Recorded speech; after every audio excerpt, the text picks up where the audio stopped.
Bem-vindos ao programa Escola de Negócios com Isis Ribeiro. Aqui é um espaço para você aprender, crescer e prosperar no mundo dos negócios e conversar com líderes e empreendedores que têm transformado o seu ambiente em um lugar de prosperidade, fazendo com que seu negócio cresça. E se você é um empreendedor ou empresário, esse é o seu lugar. Quer levar sua empresa para um próximo nível? Fica conosco. E hoje eu tenho a honra de conversar, de entrevistar um ícone dos negócios, um homem que tem destinado o seu tempo para fomentar o empreendedorismo no nosso estado. Não perde, esse programa está imperdível. Vem!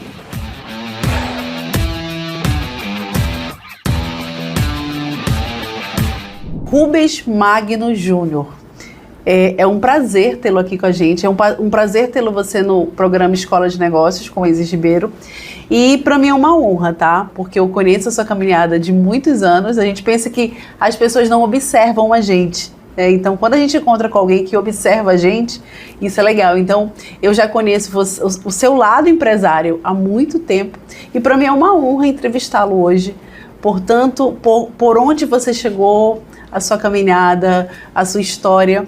E eu estou aqui para saber qual é a história do Rubens, como ele começou, o que tem dentro desse processo até chegar no Sebrae. Porque eu acho que as pessoas olham o Rubens Magno Júnior como Sebrae, mas poucos sabem a história de como você começou. Então, como você começou? Qual é a história do Rubens Magno? Primeiro, Isis, muito obrigado pelo convite. A honra, na verdade, é toda minha de poder falar um pouco sobre a minha história. Nós não somos produtos prontos, a gente não nasce pronto. E as pessoas muitas vezes veem o que está acontecendo. E esse cargo, ele dá notoriedade para a pessoa que está sentada, e eu tenho muita consciência disso, que eu estou superintendente do Sebrae e que isso traz muitos bônus, mas traz também alguns ônus e as pessoas muitas vezes não veem esse ônus. Me assusta ouvir Rubens Magno Júnior, que é o som da minha mãe falando, e eu falei, lá vem bronca, mas eu fico muito feliz de estar tendo a oportunidade de falar um pouco sobre a minha história, sobre a minha trajetória e de falar um pouco o quanto eu caminhei, como diz a boa música, para chegar até aqui. Que as pessoas não sabem o nosso caminhar. É verdade. Que não sejam as pessoas da nossa família, principalmente cônjuge ou pai. E aí eu já aproveito para deixar um beijo para Maria Alice, minha esposa, que eu amo demais, e amo muito o Bernardo também, o meu filhote de 11 anos, que faz 12 esse ano, e que são a base, sim, dos meus propósitos. Propósitos esses também direcionados muito pela minha mãe, Luísa Magno, pessoa batalhadora, guerreira, uma liderança que não sabe que a liderança é a melhor coisa que tem, muitas das vezes é uma liderança onde trabalha, onde atua. E hoje eu me vejo muitas das vezes tendo comportamentos e seguindo meio que um papel que a minha mãe faz há muitos anos e que, sem querer ou querendo, eu sigo esse papel. Modelou, né? Mas bem, Isis, eu nasci em 76, eu tenho 47, faço 48 anos esse ano. É um jovem. Daqui a 2 anos, obrigado. Já fui mais. Daqui a 2 anos eu faço 50 anos, meio século, e me sinto um jovem, sim. Eu acredito. Primeiro pela minha altura, de 1,66 m, a altura de 13 anos de idade, quando eu atingi essa altura, e até hoje a tenho. Então eu cheguei muito rápido no 1,66 m, era mais alto que todo mundo, e ouvi aquela história, esse menino vai ser alto. Eu falei, vou ser alto. Mal eu sabia que tinha parado ali. Mas com 13 anos de idade, eu nasci em Boa Vista, em Roraima, e aos 13 viemos para cá por uma decisão dos meus pais, meu pai militar da aeronáutica, minha mãe funcionária federal da educação, então, lá em Boa Vista, e viemos transferidos para cá, em busca de conhecimento para os 3 filhos, eu, Léo e Márcia, Léo caçula, Márcia mais velha, e eu do meio. E assim fizemos, sempre estudei em escola pública e tenho uma honra muito grande, não minimizando a minha capacidade ou querendo que as pessoas tenham pena de mim. Muito pelo contrário, eu incentivo para dizer que as pessoas que também vêm de famílias humildes, elas podem chegar aonde elas quiserem, aonde absolutamente elas quiserem. E não cortando você, e é justamente o intuito do programa, é fazer as pessoas entenderem que elas podem mais, que independente de como elas começaram, de onde elas vieram, elas podem mais. né? Podem sim, e eu tenho muita dificuldade de falar de mim, sabe? Porque eu tenho medo, às vezes, das pessoas acharem que eu estou supervalorizando, mas eu sou uma prova viva disso. Eu tive as bênçãos de Deus de ter uma mãe e um pai que são muito trabalhadores, eu nunca passei nenhuma dificuldade, mas também eu nunca tive luxo. Então eu não tive refrigerante ou sorvete, que eu sou, principalmente sorvete, sou apaixonado. Não tinha sorvete na minha casa. Então hoje eu vejo muitos comportamentos, e a psicologia explica isso. Eu vejo hoje muitos comportamentos consumidores hoje meus, pautados na minha ausência de passado, o que não me fez uma pessoa pior, não. De hoje ter traumas porque eu não tinha isso, não tinha aquilo. E a minha mãe conta uma história muito legal de que ela falava quando era criança que ela ganhava de aniversário uma coisa que ela gostava muito. Sabe o que era? Uma lata de leite condensado. Uma lata de leite moça era o presente dela. E que ela ia para a rede dela, ela furava a lata, ficava mamando na lata, falando, quando eu trabalhar o meu primeiro salário, eu vou comprar caixas e caixas. E aí, para te ver, a minha mãe não comprou caixas e caixas. Eu tenho sempre sorvete estocado na minha casa, mas, que bacana. Enfim, tenho até como negócio um plano muito audacioso de ter algo relacionado nesse tipo de negócio, porque, como algumas pessoas sabem, sou empresário. E minha história empresarial veio exatamente por conta de um estudo que fiz durante a vida toda na Escola Tenente Rego Barros, uma escola militar da aeronáutica por conta do meu pai, e saí para fazer administração. Muito influenciado pela minha irmã, que já fazia administração, e a minha vontade era de ser administrador de hotéis. Olha que coisa louca, porque uma vez viajei com meu pai para um tratamento de saúde, que eu tinha asma, e fiquei hospedado no hotel, e achei aquilo fabuloso. Lindo. Achei aquilo extraordinário. Falei, eu quero morar no hotel, eu quero trabalhar no hotel. E entrei para tentar fazer administração hoteleira depois. E me apaixonei pela administração, fiz pós-graduação em marketing, só que no meio do caminho disso tudo, quando eu tinha 18 anos, entrei com 17 na faculdade. Com 18, já completando no ano que entrei na faculdade, eu comecei a procurar estágio e tive a bênção de ser estagiário da Nestlé, a maior multinacional de alimentos do mundo, e tinha aqui uma operação da Nestlé e fui trabalhar na Nestlé. Resumo da história, que fiz minha carreira toda na Nestlé e entrei numa área que me forjou muito a ter certa facilidade em falar, que eu sei que tenho essa certa facilidade, que foi dentro de uma área que trabalhava com serviços de científicos médicos. Eu levava aos médicos, pediatras principalmente, informações sobre produtos da Nestlé que os médicos poderiam utilizar com crianças, com lactentes, enfim. E essa área me forjou muito a estudar, a me comunicar. E dentro disso eu passei os meus 15 anos, os últimos 8 em São Paulo, trabalhando na sede, onde tinha uma vida, graças a Deus, muito dura, mas muito confortável. A minha vida profissional estava muito bem desenhada. Só que quando comecei a morar em São Paulo, comecei a visitar a feira da ABF, da Associação Brasileira de Franchising, e comecei a me apaixonar por negócios efetivos. Eu já fazia negócios pela Nestlé, já tinha um cargo bem posicionado na Nestlé. E aí conheci Maria Alice, minha esposa, minha amada esposa, que também era da Nestlé. Parece um romance, né? Parece um romance, mas de certa forma é um romance. Como ele falou, parece lindo. Conheci a maravilhosa Maria. E eu brinco que ela se apaixonou por mim. Ela fica extasiada. Eu falei, Maria se apaixonou. Na verdade, eu me apaixonei muito por ela. E a gente casou. E eu tive a oportunidade de 1 ano depois de conhecer a Maria Alice, estar casado com ela exatamente depois de 1 ano, 1 mês e 1 dia. Eu estava casado com a Maria Alice. Eu vou abrir um parênteses, tá? Qual é a câmera que eu olho? Homens, vocês estão escutando esse homem falar isso? O valor que ele está dando a Maria Alice, por favor, façam isso. Empresários, empreendedores, valorizem a esposa que vocês têm, porque, querendo ou não, é a tua companheira. É minha companheira. É a mulher que deve te apoiar. Imagina, a gente chegou aqui no Sebrae e estava uma loucura. Então, não é fácil para uma mulher também. Eu vou abrir outro parênteses, tá? Não é fácil para uma mulher que é esposa de um empreendedor, de um homem como você, na sua posição, e estar bem, né? Aquela coisa, o meu marido, tudo bem, tá tudo bem. E não tá tudo bem às vezes. E essa mulher deve ser realmente uma mulher muito valorosa. Olha, ela é maravilhosa, valorosa demais ao extremo e eu preciso valorizá-la cada vez mais. Imagina, ela largar o que ela tinha de emprego, saiu também, pedimos demissão os dois, ou seja, saímos com as nossas economias. Porque como a maioria das pessoas pedem para ser demitida, nós não faríamos isso com a empresa que nos deu guarida, eu por 15 anos e ela há 8. Então saímos com muita dignidade, mas com uma vontade de abrir o nosso negócio. E viemos para cá para empreender e eu trouxe a Lego de brinquedos, a dinamarquesa, para cá. Trabalhamos com a Lego há algum tempo como master franqueados da Lego e em seguida vendemos a Lego por uma questão empresarial mesmo. Fizeram uma oferta, eu não quis, eu botei uma contra-oferta pensando que não iam querer e quiseram. Então foi seu primeiro negócio. Alegre. Foi meu primeiro grande negócio. Foi meu primeiro negócio, mas meu primeiro grande negócio, porque eu consegui multiplicar rapidamente esse investimento e fui ao mercado. E logo em seguida já estava negociando a Pizza Hut, e aí existia um franqueado local, e esse franqueado queria que eu fosse trabalhar com ele. E eu falei, cara, não, eu quero ser sócio, eu quero ter um negócio. E entrar na Pizza Hut não é tão fácil, é uma franquia americana.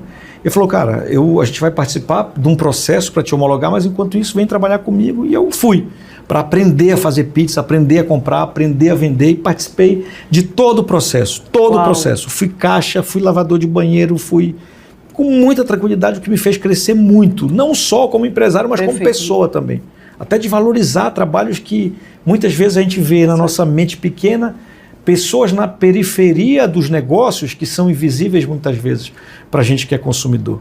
Então isso me ajudou também a entender a importância de todas as funções. Legal. Isso foi muito legal. Então eu falo da importância das pessoas, falo da importância da minha esposa, porque minha esposa passou e passa comigo por todas as minhas fases. A fase que nós éramos da Nestlé, que nós decidimos empreender, que nós viemos na dificuldade de dizer, será que nós tomamos a decisão certa? Porque muitas das vezes a gente falava, caramba, e agora? Só está saindo dinheiro, né? Como todo negócio está maturando, será que a gente tomou a decisão certa? Meu Deus. E a gente se abraçava, chorava e Deus ia sempre abençoando e eu agradeço a Deus por isso. E hoje eu te digo com tranquilidade que tudo o que eu tenho hoje é porque Deus é bom comigo. Aleluia. E porque eu tenho uma esposa extraordinária. Porque a minha construção da minha vida, do meu negócio, ela veio pelas bênçãos de Deus, pela minha história familiar, que a minha mãe me subsidiou não com dinheiro, mas com muita força, muita energia, muito beliscão e tapa na cara, não literal, graças a Deus. Ela falou, baixa a bola, não é assim, porque entrar no Sebrae é maravilhoso, ser dirigente de algumas organizações, que depois que eu voltei para Belém, comecei a presidir algumas entidades, ser diretor de outras, e isso naturalmente te traz vaidades. Sim. E vaidade é inerente do ser humano, é natural. Perfeito. Todo ser humano tem vaidade. A única coisa que a gente precisa ter é o controle dela. Perfeito. É não deixar a vaidade te subestimar, te subir, te dominar. E dessa forma eu tenho uma mãe que e a minha esposa também, de certa forma, faz muito bem esse papel. E aí eu fui, graças a Deus, crescendo, graças a essas pessoas me dando possibilidades disso, e a nossa vida, graças a Deus, hoje eu quero chegar muito mais longe. Eu quero fazer eu quero chegar muito mais longe, mais com essas pessoas do meu lado, sem precisar pisar em ninguém, sem precisar, sabe? Isso está acontecendo, eu fico muito feliz. E quando isso acontece, dentro de uma entidade como o Sebrae, e eu cheguei no Sebrae muito por conta dessas características, com certeza, porque aqui é um colegiado e eu sou votado para chegar nesse cargo. Eu fui votado por 15 entidades, Federação da Indústria, Comércio, Agricultura, das associações comerciais, OCB, pelo setor produtivo, 7 cadeiras do setor produtivo. Então não é alguém que chega e diz assim, eu quero escolher o Rubens Magno Júnior para ser diretor, superintendente do Sebrae, porque ele tem um sorriso maravilhoso. Tem toda uma construção. Eu não tenho esse sorrisão todo, mas não é. Existe uma construção política. Perfeito, legal o nosso... Uma construção conjuntural. E eu fico feliz de ter características para o cargo. Eu não sou um cara que caiu de paraquedas porque alguém indicou. Eu sou reconhecido pelo setor produtivo e agradeço a todos os meus conselheiros. Eu mando um abraço para o meu presidente, que nós temos um presidente do Conselho Deliberativo, O presidente do SEDEC é o presidente Conrado, que é um cara que tem uma história na indústria linda. Conheço. É um gentleman. É verdade. É um cara que tem uma capacidade absurdamente grande. Nós somos 3 executivos, diretor superintendente, diretor técnico e diretora de operações. E aí eu tenho 2 mulheres que me honram muito estar aqui no cargo me dando suporte, que é a Domingas e a Cássia, em outras 2 áreas. Então a minha história no Sebrae acabou acontecendo dessa forma. Mas eu vou voltar um pouquinho antes da gente chegar no Sebrae, porque o Sebrae é para o próximo bloco. Eu quero que você fale para a nossa audiência, para o nosso telespectador, que o que eu percebi? Você foi uma pessoa que entrou com 18 anos numa grande empresa. Olha o que eu vou falar, gente. Você entrou com 18 anos, você poderia estar lá até agora. Concorda? Você poderia ser agora um CEO, talvez Brasil, mundial, mas você deu um start porque você começou a perceber que existia um mundo do empreendedorismo, não é? O que você falaria para a nossa audiência que está nesse processo, que tem vontade de abrir um negócio ou de sair de uma CLT ou de uma grande corporação, mas tem medo? E aí a gente fala muito isso no programa, né? O medo muitas vezes paralisa. E a palavra de Deus diz que o Senhor, Ele lança fora todo medo. E o que você falaria para essa pessoa que gostaria de, tipo assim, se libertar, né? E fazer o que você fez, porque você foi e fez.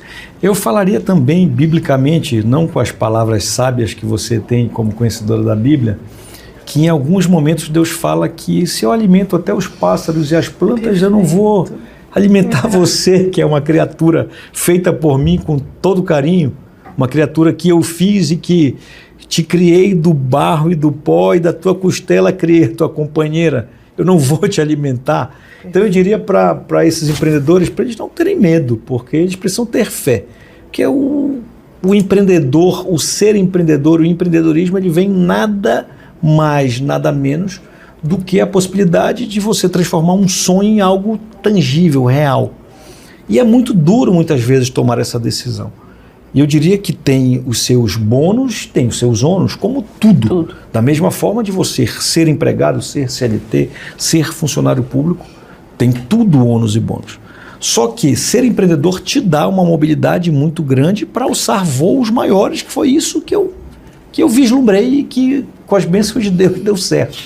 Porque eu via o resultado que eu entregava para a Nestlé, resultados físicos de volumes de venda, dos resultados financeiros de dinheiro colocado na mesa, e aquela era a minha função.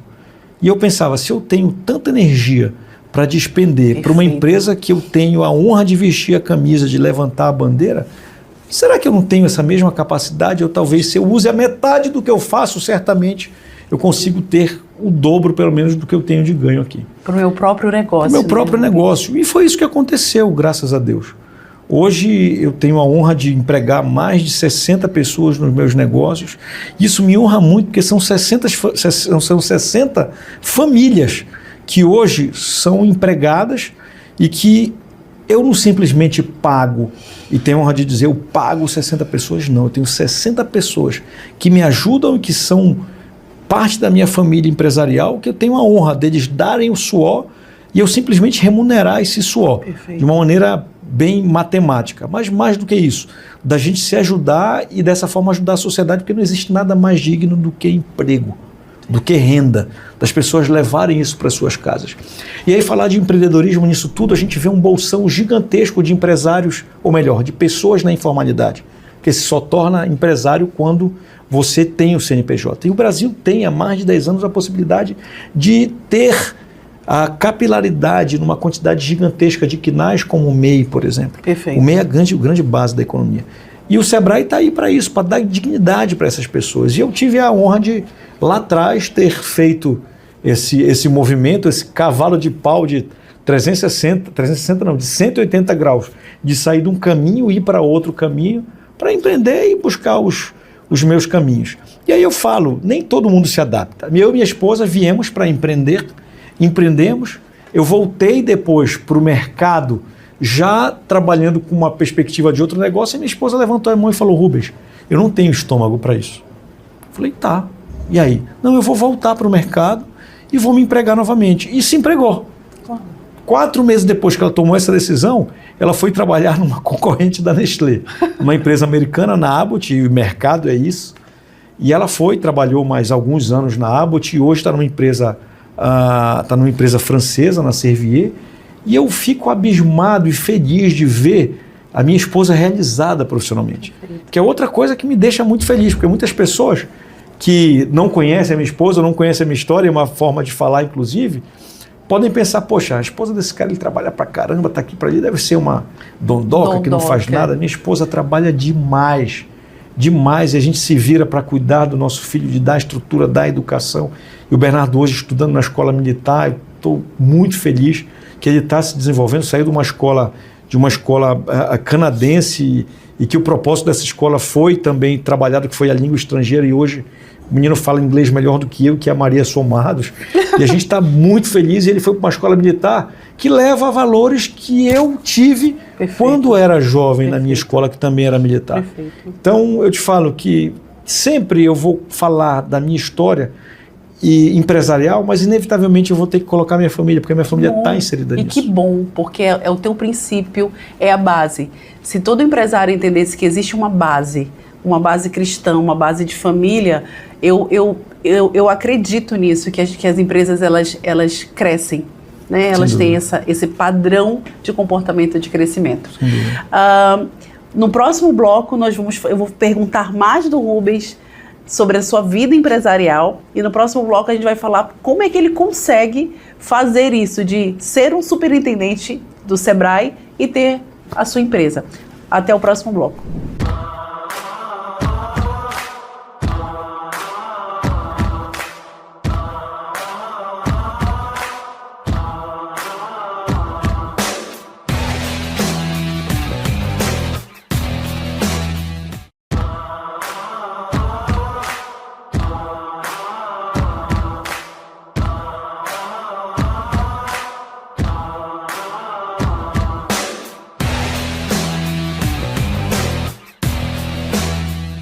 Mais um bloco. Eu espero que você esteja tão empolgado quanto eu, e tão empolgada quanto eu, e está ouvindo o Rubens Magno Júnior, e aí ele vai lembrar da mãe dele de novo, com tanta informação, com tanta riqueza.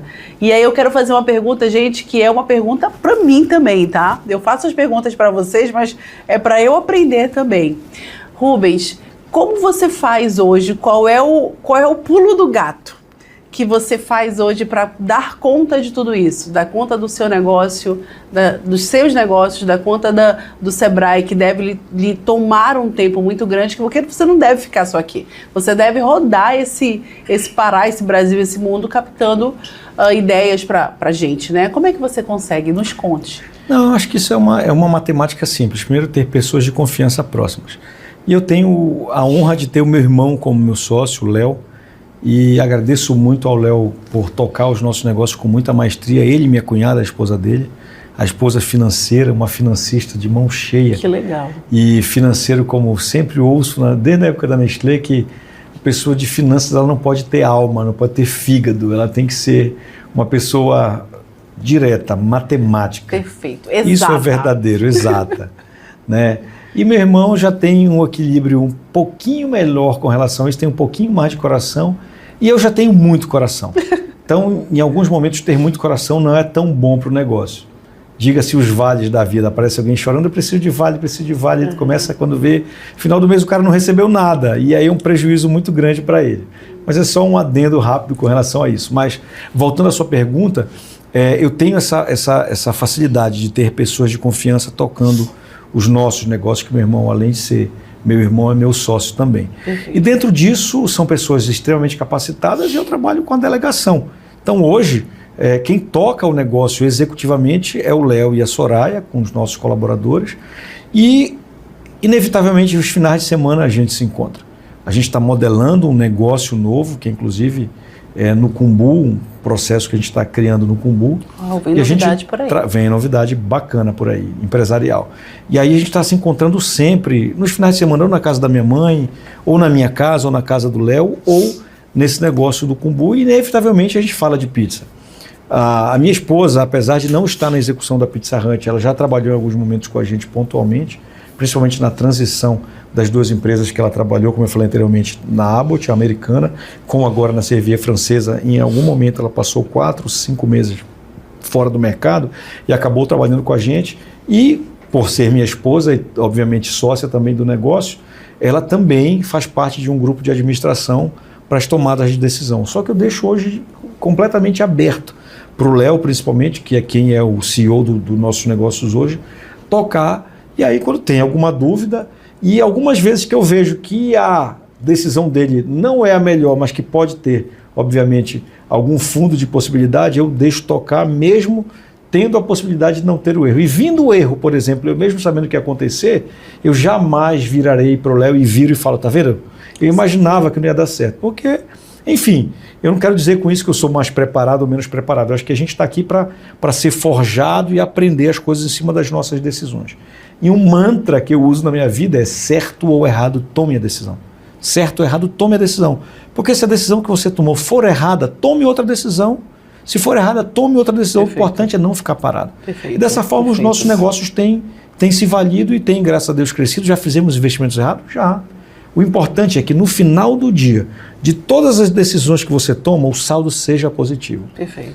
Voltando para o papo cristão, a gente peca todo dia, nós somos seres pecadores. Perfeito. Infelizmente, o que importa é a gente, no decorrer do dia, fazer mais coisa boa, não pecar mais através dos nossos atos do que pecar. Porque naturalmente a gente vai pecar. A gente vai pecar naturalmente porque é a nossa essência humana. Então, dessa mesma forma, é um negócio. Dessa mesma forma, é a delegação de poderes que você dá. E eu faço isso também aqui dentro do Sebrae. Tenho dificuldade de delegar, não é fácil. Mas imagina, um negócio desse tamanho, com orçamento gigantesco, com impacto social absurdamente grande. É importante lembrar que mais de 90% das empresas do Brasil são micro e pequenas empresas. Verdade. No mundo, o mercado se comporta dessa forma também. Uhum. E aí eu tenho um ente como o Sebrae que cuida de micro e pequena empresa, então eu tenho que trabalhar muito para levar dignidade, conforto, perenidade e principalmente longevidade para essas empresas, porque essas empresas empregam desde um MEI, que pode empregar uma pessoa, até uma ME, uma EPP, que não tem limite. Tem limite de faturamento, 4 milhões e 800 por ano.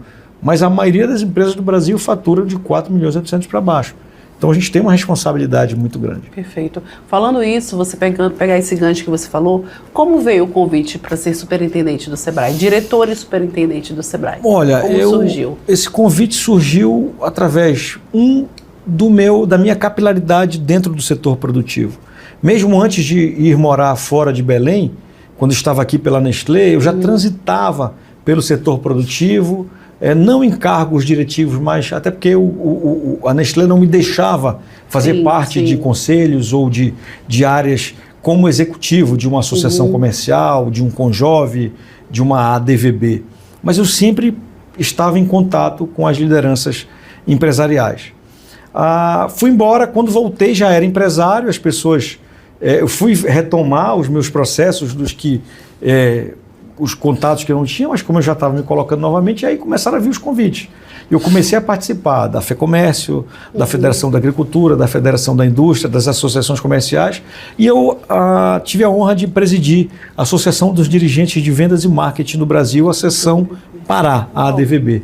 E aí fiz uma gestão, fiz duas gestões de 2 anos cada uma gestão total de 2 mandatos com 4 anos, e dessa forma isso me deu, obviamente, notoriedade pelo trabalho que a gente executou junto com um time maravilhoso que a gente montou. E aí, enfim, conheço o nosso governador, que eu mando um abraço e parabenizo pelo estado que nós temos hoje avançando em pautas nacionais e internacionais. A prova disso é a COP30 e depois a gente pode falar um pouco sobre isso. E aí eu sempre, desde a campanha do governador para vereador, de alguma forma, por nos conhecermos da escola, eu estudava com o ministro Jader Filho, nosso ministro hoje, sou amigo do Jader, enfim, desde que cheguei praticamente em Belém. E aí a gente sempre teve uma relação muito profícua, muito profissional, muito boa, as famílias se conheceram e sempre os ajudei nas campanhas. Então, nas campanhas do Hélder, exitosas, todas elas, na campanha que nós perdemos também em 2014, E quando foi em 2018, eu nunca tive pretensão de querer algum cargo político, algum cargo público. Eu sempre tive questão legítima de acreditar nos meus amigos e saber que, pela tradição política, a gente poderia ter um rumo diferente para o Estado. E dessa forma, alinhado com o setor produtivo, com a possibilidade de integrar o time de governo, quando o setor produtivo falou, Helder, eu acho que o Rubens pode ser um bom candidato, eu tive também o aval do governador, e isso acabou sendo um alinhamento geral dos astros, o que para mim foi um presente muito grande. Receber o Sebrae para dirigir isso foi um presente mesmo, porque eu podia estar no governo do Estado, eu podia estar somente nas minhas empresas, certamente eu estaria dando a mesma força para o Estado do que eu faço aqui no Sebrae. Mas eu tive essa honra, então a minha história acabou acontecendo dessa forma, com a validação dos meus pares do setor produtivo, os meus presidentes das federações, dos entes federativos também, que nós temos aqui bancos federais que votam, tem o Sebrae Nacional, são 15 no total, a anuência do governo do Estado, que tem 4 cadeiras aqui, ou seja, foi todo um alinhamento muito grande. Dessa forma eu acabei entrando no Sebrae em 2018, quando houve a eleição, mas tomei posse em 2019. Que bom, a gente fica feliz. Eu faço parte da casa do Sebrae desde os meus 25 anos. Eu abri minha primeira empresa com 22 e eu já sempre fiz treinamento quando eu era colaboradora. E eu já estou no Sebrae há um bom tempo. Maravilha. Então é legal ver essa movimentação. Então quando eu cheguei hoje aqui e vi essa movimentação, foi por isso que eu achei, gente, hoje está tão movimentado que normalmente era tão tranquilo e hoje está movimentado e é maravilhoso ver isso. Mas eu vou fazer uma pergunta para você que tem muito a ver com o micro e pequeno empreendedor. Como você avalia a importância dos micros e pequenos negócios para o estado do Pará em relação ao Sebrae? Eu acho que você falou um pouco disso, mas como é que você olha hoje o micro e o pequeno empreendedor da nossa região, e eu falo Pará como um todo, e o que o Sebrae tem feito para nos ajudar? Primeiro, eu acho que é importante a gente olhar o cenário nacional. Eu estou falando que mais de 50% das microempresas brasileiras, elas assinam as carteiras que estão espalhadas pelo mercado. Eu falei anteriormente que mais de 90% das empresas brasileiras são micro e pequenas empresas. Eu acabei de falar que elas assinam as carteiras, mais de 50%.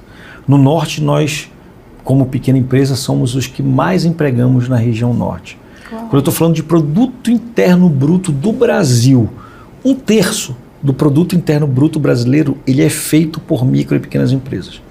Eu quero mostrar dessa forma a potência e o tamanho do pequeno negócio. O pequeno negócio, ele tem a capacidade de se capilarizar. Nesse momento, agora, tem alguém na Praça Batista Campos vendendo picolé. Tem alguém lá no Guamá, em lugares que a gente não conhece, mas que pessoas estão na periferia nesse momento, fazendo tranças, fazendo cabelo. Nós temos nesse momento alguém no Bengui, lá no seu açougue, na sua máquina de açaí dos Jurunas, que são pessoas que estão verdadeiramente fazendo a economia girar. São pessoas que empregam, são pessoas que pagam imposto, são pessoas que pagam o seu boleto de mês já pensando no futuro. E dessa forma, precisaria existir uma empresa para cuidar dessas pessoas. Nós temos essa empresa que é o Sebrae, que há 50 anos faz esse papel. E dessa forma, no estado do Pará, nós temos uma capilaridade absurdamente grande e eu me honro e me orgulho de fazer parte desse processo. Porque quando recebi o Sebrae em 2019, nós tínhamos, por exemplo, 12 agências do Sebrae com funcionários do Sebrae nas mesorregiões. E aí nós ampliamos para 2 agências a mais. Uma a mais no Marajó, que só tinha em Breves, nós colocamos uma em Soure, porque as pessoas de Soure não conseguem conversar com Breves por uma questão geográfica, é muito longe chegar em Breves para ser atendido. Né? Logística pura.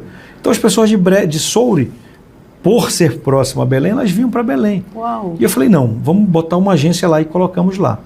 E a outra agência foi, por conta da COP, nós criarmos uma agência específica para cuidar dos assuntos de COP30. Então nós já aumentamos a capilaridade do nosso Sebrae com estratégia. Mas mais do que isso, me agoniava muito ver que nós não tínhamos a possibilidade de ser muito sérios para atendimento nos municípios. E aí vi que nós tínhamos um programa chamado Sala do Empreendedor, que nada mais é do que um convênio que o Sebrae faz com as prefeituras ou com algum ente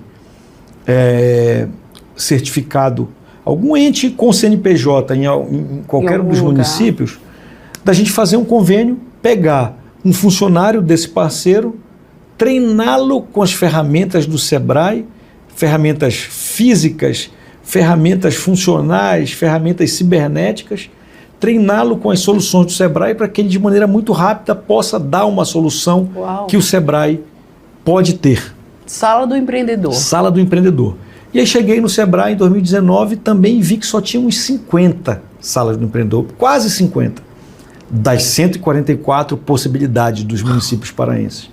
Eu falei, não, eu não aceito. Não aceito, 50 é um número muito baixo. Não aceito, 50 é muito pouco para mim. E aí trabalhamos muito forte. Eu te digo que hoje, nesse dia de hoje, seja o momento que você for ver esse vídeo, e que eu espero que seja nos próximos 2 meses, porque daqui a 2 meses eu já informo o que vai acontecer, eu tenho hoje 143 salas. Uau. Eu tenho salas em quase todos os municípios. Só não tenho em um, por uma questão, enfim, pontual, mas que daqui a 2 meses a gente vai ter de qualquer jeito, nem que eu leve uma barraca minha e monte lá e coloque, porque eu não aceito ter capilaridade total. 146, de 50 para 143 agora, vamos para 144, o que eu quero dizer, capilaridade total. Se hoje eu apertar um botão, eu tenho um atendimento do Sebrae praticamente instantâneo. Por quê? Até essa cidade, que em respeito à população, não falarei o nome da cidade, e principalmente ao prefeito, que não está tendo a sabedoria, porque acha que isso também, é uma questão política, não é uma questão política pura, de política, é uma questão de política pública. Mas isso a gente vai resolver de alguma forma, como nós resolvemos, por exemplo, em Itaituba. Itaituba nós fizemos um convênio com o governo do estado e com a Câmara Municipal. E nós inauguramos agora a de número 146. Mas peraí, são 144 municípios, porque tem município que tem mais de uma. Perfeito. Então nós contamos a 146ª. Então dessa forma a gente está conseguindo capilaridade mais. Nessa cidade, se alguém dessa cidade pedir hoje um serviço, eu desloco da cidade vizinha e em algumas horas eu estou lá. Então eu tenho praticamente instantâneo hoje serviços de atendimento presencial do Sebrae. Isso é uma vitória, né? Muito grande. Muito grande. Isso é um avanço. Muito grande. Eu fico assim impactada, porque literalmente é um avanço. Aquilo que eu falei para você, eu tenho 45 anos, eu estou no Sebrae dos meus 23, né, desde 23 ainda era colaboradora e a gente ainda não tinha visto nada parecido. Então, gratidão. É um momento de nós agradecermos você, né? Vamos para o nosso próximo intervalo, porque tem COP30 e o que o empreendedor vai fazer com essa informação da COP30 pela ajuda do Sebrae.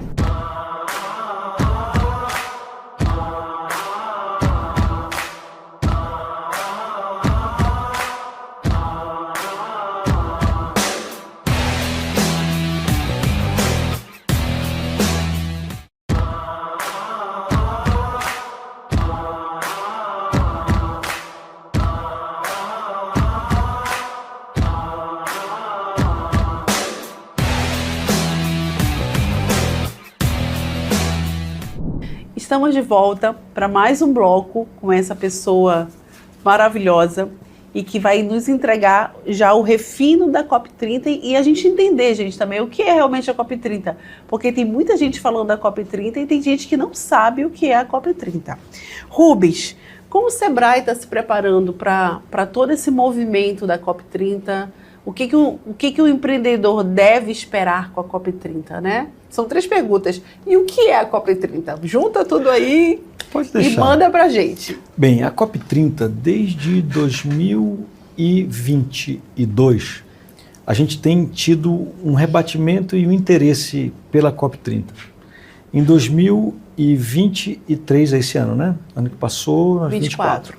Em 2022, nós fomos convidados pelo Sebrae Nacional para representar os Sebrais do Brasil todo em Sharm el-Sheikh, no Egito, para levarmos a representatividade brasileira dos Sebrais para aquela reunião. E eu fiquei muito feliz de representar, como um amazônida, como uma pessoa que atua no Sebrae do Pará, o Brasil como um todo. Naquele momento não tínhamos nem a possibilidade do Sebrae, ou melhor, do Pará, da Amazônia, do Brasil receber a COP30, a COP como sede em 2025 aqui no nosso país.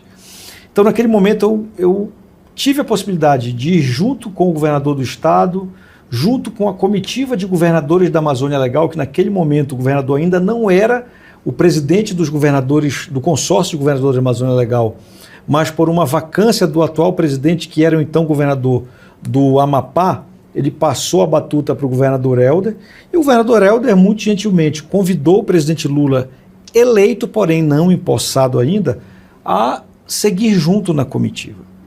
E naquele movimento, foi um movimento politicamente muito interessante que o governador fez, em que ele falou, presidente, o que o senhor acha de convidarmos o mundo para convidarmos a ONU para trazer o mundo para o Brasil para 2025, porque até então a agenda estava aberta.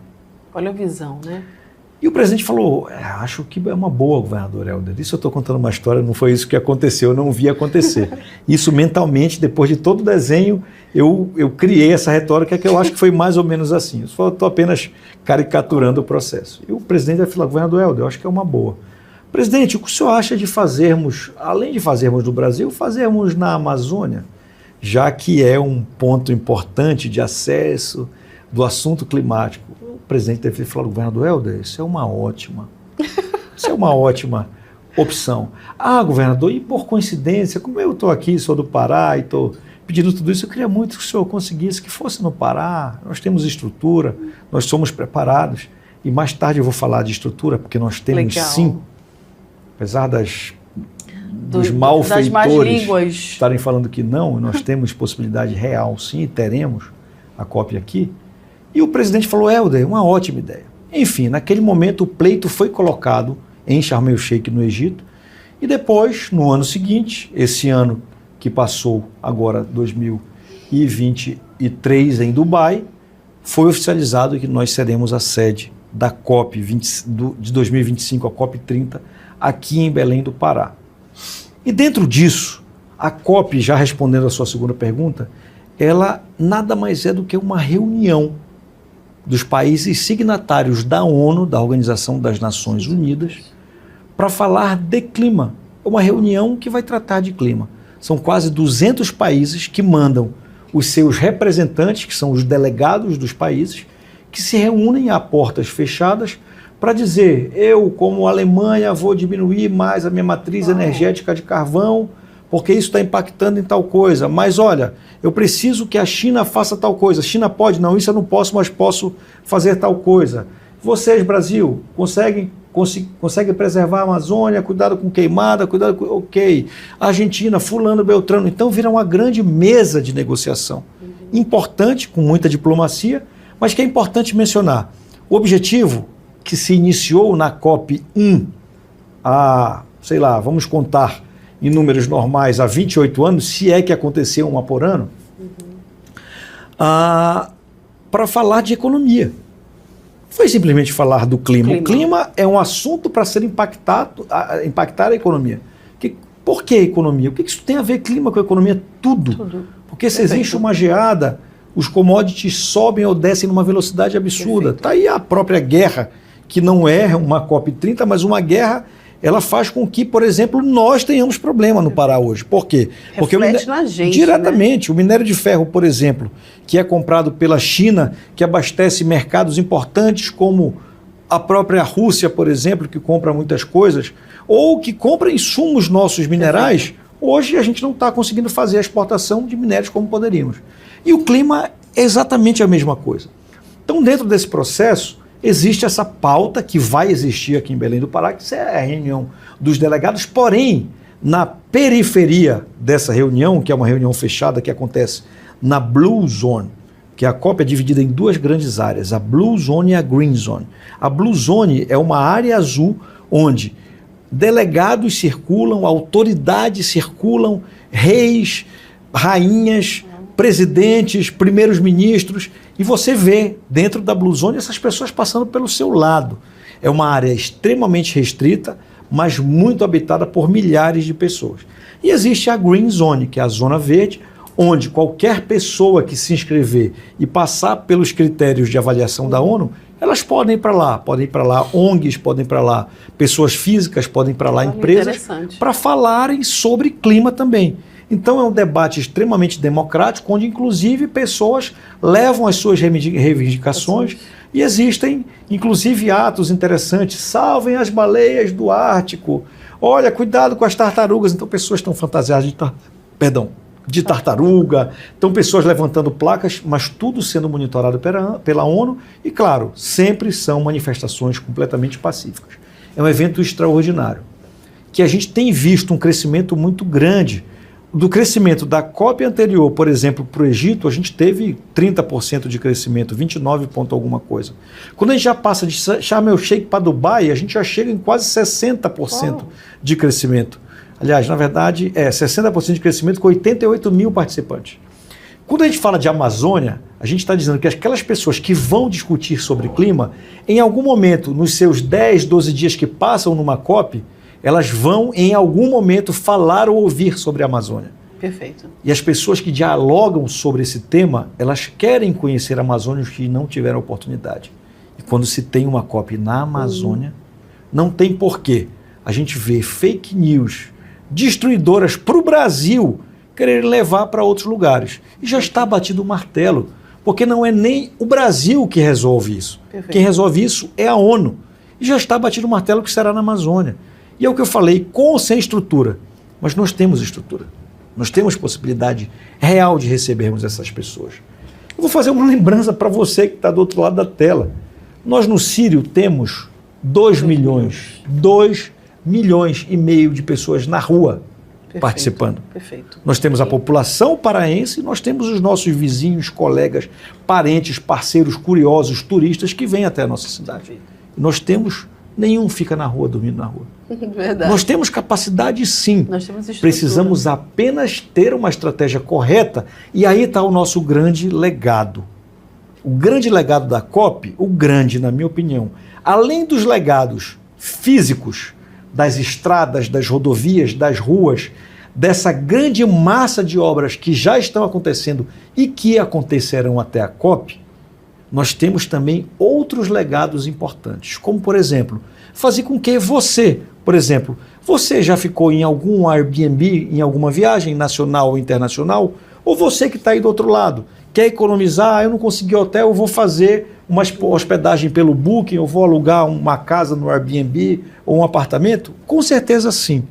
Agora você já pensou na possibilidade de você sair da sua casa e ir para a casa da sua irmã, do seu irmão, de um parente seu e alugar a sua casa? Ao primeiro momento você fala, não, mas a minha casa eu não posso. Mas se eu te falar que você pode faturar numa casa sua, por exemplo, de 3 quartos, adequada e preparada para trabalhar o Airbnb, nesse período faturar 10, 15, 20 mil reais. Opa, peraí, aí a coisa muda de assunto. E é isso que nós estamos fazendo, preparando pessoas para ganharem dinheiro. Os que já são empreendedores nos seus restaurantes, aprendendo a falar inglês, a saber como tratar culturas diversas, como a cultura árabe, que você não fala diretamente com as mulheres, como os muçulmanos, ou falar, por exemplo, com um chefe de Estado que tem toda uma burocracia, um ritual para que isso aconteça. Será que essas pessoas não vão querer consumir a nossa economia criativa, os nossos produtos, as nossas frutas? E você que está me vendo agora lá do interior, que tem uma horta ou que tem um pomar e que pode muito bem preparar os seus produtos para isso. E dessa forma o Sebrae tem se preparado, completamente alinhado com o governo do Estado. Nós não estamos fazendo nada da nossa cabeça. Eu, representando o Sebrae, e todo o setor produtivo, a indústria, com o Alex, que é o nosso presidente da FIEPA, presidente Xavier, que é o presidente da Federação da Agricultura, ou o próprio presidente Sebastião, ou os nossos queridos da FACIAPA, da OCB, do setor produtivo de maneira geral, cada um na sua parte, fazendo a preparação dos seus pares, dos seus parceiros, para fazermos uma grande COP. Que bom. É bom ouvir isso, porque talvez poucas pessoas estão buscando, ou muitas, eu estou inferindo aqui, né, esse conhecimento, e saber que o Sebrae está preparado para isso, né, para o micro e pequeno empreendedor, convidar para vir ao Sebrae para buscar mais informações. Porque às vezes a gente fica só na conjectura e não levanta a cadeira, não levanta da cadeira e vem atrás, e o Sebrae está aqui. vou repetir, hoje nós chegamos aqui, estava um movimento maravilhoso, justamente eu acredito que seja para todo esse processo. E o que você acredita, Rubens, que a COP30 vai chegar, vai ser estabelecida, e é legal você falar assim, a COP30 é nossa, não corre mais riscos, porque, vou mais uma vez referir, a gente fica escutando palavras aleatórias e, meu Deus, será que a COP30 vai chegar? Será que vai ser nossa? A COP30, daqui a um ano praticamente, o que você acha que ela vai gerir e ter para depois que ela sair de Belém? O que você acha que ela vai agregar para a pequena empresa com tudo isso que vai acontecer? A COP30 ela já começou. Perfeito. A COP30 ela já iniciou no nosso estado, ela já iniciou para o Brasil. E essa guerra é uma guerra natural. Eu falo isso com muita tristeza. Muita tristeza, porque muitas vezes a guerra política ela ultrapassa os limites da moralidade. Perfeito. E faz com que, por exemplo, um governador que é muito bem avaliado no Brasil, que é o governador Helder, que ganhou com mais de 80% no primeiro turno, um recorde histórico do Brasil, e ele foi o primeiro governador a fazer tudo isso, que desponta como uma grande liderança não mais local. Nosso governador não é mais local, ele é um cara que não é mais nacional. Nosso governador é internacional. Eu falo isso com muita tranquilidade, e eu não falo da minha boca, eu estou falando porque eu vejo. Ele se encontra esses dias com o Macron, com o cara que é a referência da França para a política hoje. Então, dessa forma, ele se encontra com qualquer outra autoridade do planeta, como se encontrou com o Papa, que é uma liderança católica mundial também, como se encontra com o presidente Lula e recebe conselhos e dá conselhos para o presidente Lula quando necessário. E isso incomoda muito as pessoas. Eu acredito. Então, dessa forma, existe sim, obviamente, uma guerra política para tentar enfraquecer um movimento que não tem volta. Não é porque o governador Helder quer ou não quer, não é porque o presidente Lula quer ou não quer. A gente está falando de um evento mundial. É como se fosse escolhido o Azerbaijão para ter uma Copa do Mundo, não uma Copa que terá, mas para ter uma Copa do Mundo, e um país do lado fala, não vai ter. Mas peraí, não é tu que decide. Perfeito. Quem decide é uma outra entidade internacional, que é a FIFA nesse caso. É a mesma coisa. Então não adianta a gente trabalhar com essas fake news. Então, por favor, vocês que estão espalhando fake news, acho que o mais importante do que a política é o legado que isso pode deixar. E aí eu venho para responder a sua pergunta. A COP já começou, porque hoje nós já temos coisas efetivamente acontecendo, está aqui. Nós do Sebrae somos a prova disso. Nós já estamos trabalhando pessoas para, por exemplo, trabalhar a hospitalidade. E depois que nós começamos a falar sobre isso, e aí eu te digo, pessoas que eram donas de casa, e eu te dou números, nós temos 4 hotels hoje, 4, que não eram nada e que surgiram, e pessoas já estão ganhando dinheiro com as suas casas com 3, 4, 5, 6 quartos, 10 quartos que transformaram num hostel e recebem estrangeiros e locais, pessoas nacionais, que vêm para Belém e querem ter uma oportunidade de se hospedar num hostel, por exemplo, Perfeito. paraense. Por quê? Porque viram o Sebrae falar e falaram, eu quero entrar nesse negócio, e já estão ganhando dinheiro. E não é uma cultura nossa, e é uma coisa que vai ser quebrado, né? Não é gente, uma cultura nossa. Quando começa a se quebrar algo, né? Nós que somos pessoas, e não é para falar com soberba de jeito nenhum, mas nós que viajamos, conhecemos outros lugares, a gente tem uma certa limitação, né? Uma certa limitação de pensamento, de querer buscar. E quando começa um movimento desse, puxa, que legal! E o que é mais legal Que de dizer é que é um movimento que não tem volta. Isso é um movimento que não tem eu volta. Me arrepio. Vai acontecer a COP. Pessoas vão ganhar dinheiro. E eu, como paraense de título que recebi, apesar de ter nascido em Roraima, tenho título de cidadão paraense, eu só posso dizer, eu quero que o meu povo ganhe, que o meu povo tenha dinheiro, que a miséria não se instale nesse local. Eu quero que os IDHs de índice de desenvolvimento humano que a gente tem espalhado ruins em alguns locais sejam dizimados. Por quê? E aí vem o legado, complementando a resposta. Se nós recebermos as pessoas bem, se nós dermos uma boa experiência na Amazônia, que eles virão para a reunião.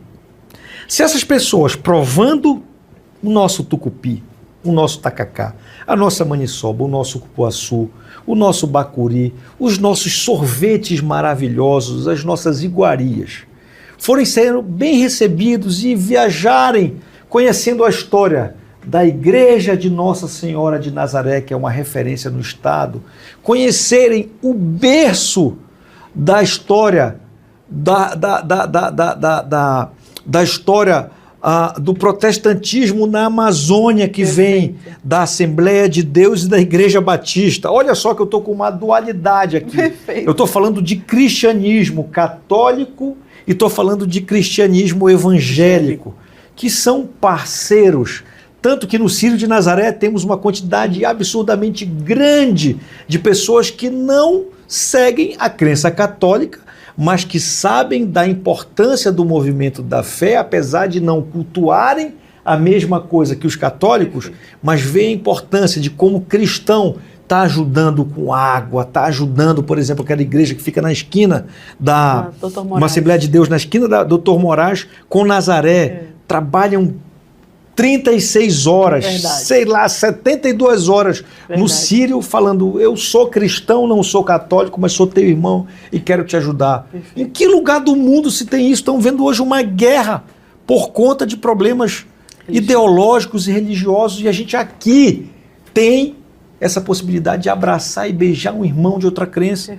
E isso tem que ser vendido, tem que ser mostrado. Agora a gente tem que embalar esse produto certo. A gente precisa embalar. A gente precisa fazer com que ele tenha uma experiência boa quando ele entre num táxi ou no Uber no aeroporto e pergunte, e aí, o que é Belém? E o cara minimamente consiga falar coisas boas de Belém do Pará, da capital, da Amazônia, oferecer para conhecer as ilhas de Belém, das 40 e tantas ilhas no nosso município de Belém, Umbu, Murutucu, Ilha Grande, Mosqueiro, e dar a possibilidade dele falar, e aí é o legado.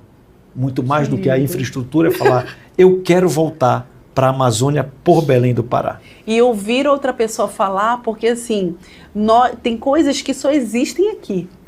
Tem coisas que só tem aqui, né? Só tem na nossa região. Então, quando as pessoas vierem, ouvirem falar de nós, entenderem que nós temos uma cultura forte, e que nós temos empreendedores, e temos um Sebrae, temos o Rubens, que tem todo esse know-how e que pode realmente nos fornecer um caminho. Eu costumo dizer que me dá o caminho, né? E se pessoas que estão dispostas a querer entrar nesse caminho vão percorrer para ganhar o dinheiro, para mudar a cultura e mudar a mente. Muito bem. Foi um prazer conversar com você. Prazer todo meu. Eu fico, todo final de programa eu fico... Porque é tanta informação, é tanta coisa boa, é tanta coisa que nós também, que estamos desse lado daqui, às vezes não conhecemos. E você falando, né, da COP, falando o que é a COP, e trazer para o nosso ouvinte, para o nosso telespectador, ele entender que ele pode mais. É isso que eu falo sempre do programa Escola de Negócios, Rubens. Fazer com que as pessoas, no mínimo, que seja uma única palavra que ela pegue e coloque para dentro da empresa dela, para fazer a diferença. Essa é a missão do programa Escola de Negócios. Transformar negócios e saber e fazer com que eles podem mais. Então eu quero lhe agradecer assim, imensamente pelo seu tempo, pela sua disponibilidade, pelo seu carinho. Você é uma pessoa extremamente simpática, né? Obrigado. E Deus te abençoe. Amém. Que o Senhor ele derrame sobre a tua vida, sobre a tua história, que o Senhor te dê visão. Amém. A visão que ele deu a Daniel, a visão que ele deu a Salomão. A Salomão, a sabedoria. Salomão pediu 2 coisinhas só, e foram as coisas certas, é só o que eu quero, Senhor. Sabedoria. Não sou Salomão, mas me presenteia com as 2. Discernimento e sabedoria, perfeito. Por favor. Então, que o Senhor te abençoe com sabedoria e discernimento. Obrigado. Quer falar alguma coisa para o nosso público? Eu quero sim. Quero te agradecer todo o seu time carinhoso, que as pessoas não veem por detrás das câmeras, mas tem um time muito carinhoso, muito competente, profissional. Agradecer a você e todo o seu time pela disponibilidade também dessa minha agenda maluca ter também se adequado. Eu sei que eu atrapalho vocês nesse sentido também. Não sou melhor do que nenhum de vocês e peço desculpa pelo atropelo. Dizer para você, empreendedor, que a COP vai acontecer e o tamanho que nós queremos ser na COP depende de cada um de nós. Perfeito, perfeito. Nós podemos ser grande. Eu quero dizer para cada um de vocês, para você que é picolezeiro, que se acha pequeno, para você que é manicure e se acha pequena, não se acha, você é muito grande. E eu quero afirmar que você pode ser muito maior. E a gente tem sempre uma pergunta que a gente joga para o outro lado, que as pessoas perguntam, o que eu posso fazer? O Sebrae me fala o que eu digo. E a gente faz a pergunta contrária. A gente pergunta o que você tem para oferecer para a COP. E aí a gente tem pessoas do Vero Peso Rap dizendo, olha, eu tenho meus peixes para vender. Temos pessoas da periferia falando, eu tenho meu trançado que faço cabelos, meu trançado originário do povo preto da periferia. Eu tenho pessoas das ilhas que têm restaurantes, que trabalham com práticas sustentáveis, ou projetos que colocam, por exemplo, transponder em rabetas, que são aqueles equipamentos que dizem que, à noite principalmente, que elas não navegam com luzes muitas vezes de maneira errônea, elas dizem se está aproximando ou não. Então tem muita coisa para você que está me vendo que pode parar, pensar, porque serviços serão necessários, mas entregue serviços com excelência. E para isso, com muita humildade, procure o Sebrae, que nós estamos aqui para ajudar. Sebrae, Senar, Sesc, Senac, todo o Sistema S está completamente preparado para ajudar você, junto com o governo do estado, a fazer uma grande COP. Muito obrigado a você também pelo seu tempo, pela sua dedicação e principalmente por levar informação aos seus telespectadores que levam sim em consideração o que você fala para que a gente possa, através da agregação de valor do seu conteúdo, trazer um crescimento cristão, bacana, bom para as pessoas. Eu que agradeço. Gratidão. Gratidão mesmo. Até o próximo programa. Eu espero que você tenha ficado impactado com o que aconteceu aqui, com essas informações. E eu vou pegar as palavras do Rubens. A COP está acontecendo, já aconteceu, está acontecendo, então se movimente. Porque, como diz aquele ditado meio chulo, né? Cavalo selado só passa uma vez. Então, monta nesse cavalo e partiu ser rico e partiu ser rica. Deus te abençoe e até o próximo programa.